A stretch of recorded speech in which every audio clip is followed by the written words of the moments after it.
ವಚನ. ನೀರ ಕಂಡಲ್ಲಿ ಮುಳಗುವರಯ್ಯ, ಮರವ ಕಂಡಲ್ಲಿ ಸುತ್ತುವರಯ್ಯ. ನೀರ ಕಂಡಲ್ಲಿ ಮುಳಗುವರಯ್ಯ, ಬತ್ತುವ ಜಲವ ಒಣಗುವ ಮರವ.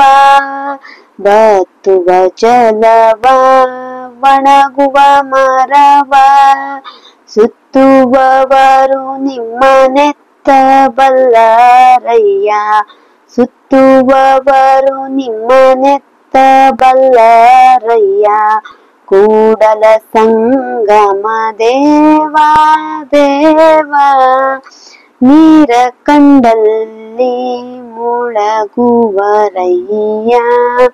ನೀರ ಕಂಡಲ್ಲಿ, ನೀರ ಕಂಡಲ್ಲಿ, ನೀರ ಕಂಡಲ್ಲಿ ಮುಳಗುವರಯ್ಯ.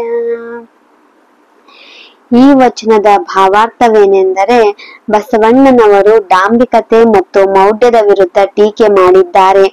ದೇವರು ಅಣುರೇಣು ತೃಣಕಾಷ್ಟದಲ್ಲಿ ಎಲ್ಲಾ ಕಡೆಯೂ ಇದ್ದಾನೆ ಎಂದ ಮೇಲೆ ಅವನನ್ನ ಹುಡುಕಿಕೊಂಡು ತೀರ್ಥಕ್ಷೇತ್ರ ಪವಿತ್ರವಾದ ಸ್ನಾನಕ್ಕೆ ಏಕೆ ಹೋಗಬೇಕು? ನದಿ, ಕೆರೆ, ಕೊಳಗಳಿಗೆ ಮುಳುಗಿ ಪಾವನವಾದವೆ ಎಂದುಕೊಂಡರೆ ಅದು ಅವರ ಮೂರ್ಖತನ. ಮನೆಯೇ ಮಂತ್ರಾಲಯ. ಜೇಡರ ದಾಸಿಮಯ್ಯನವರು ಭಕ್ತನ ಮನೆಯಂಗಳವೇ ವಾರಣಾಸಿ ಕಾಣ ರಾಮನಾಥ ಎಂದಿದ್ದಾರೆ.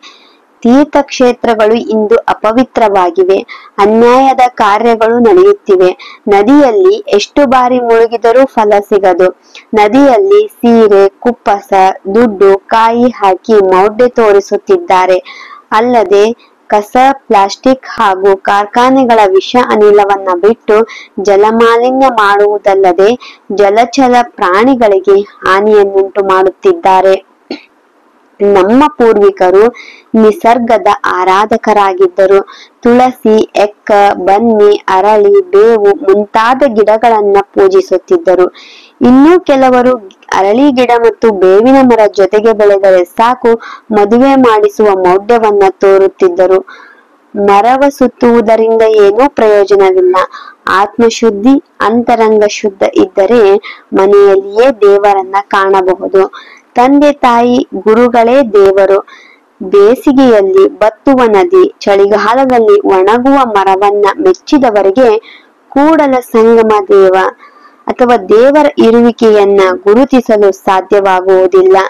ಡಾಂಬಿಕ ಭಕ್ತಿ ಮತ್ತು ಮೌಢ್ಯತೆಯನ್ನ ಬಸವಣ್ಣನವರು ಟೀಕೆ ಮಾಡಿದ್ದಾರೆ. ಈ ಒಂದು ವಚನದ ಭಾವಾರ್ಥ ಇಷ್ಟವಾದಲ್ಲಿ ಪ್ಲೀಸ್ ಲೈಕ್ ಮಾಡಿ, ಶೇರ್ ಮಾಡಿ, ಸಬ್ಸ್ಕ್ರೈಬ್ ಮಾಡಿ. ಧನ್ಯವಾದಗಳು.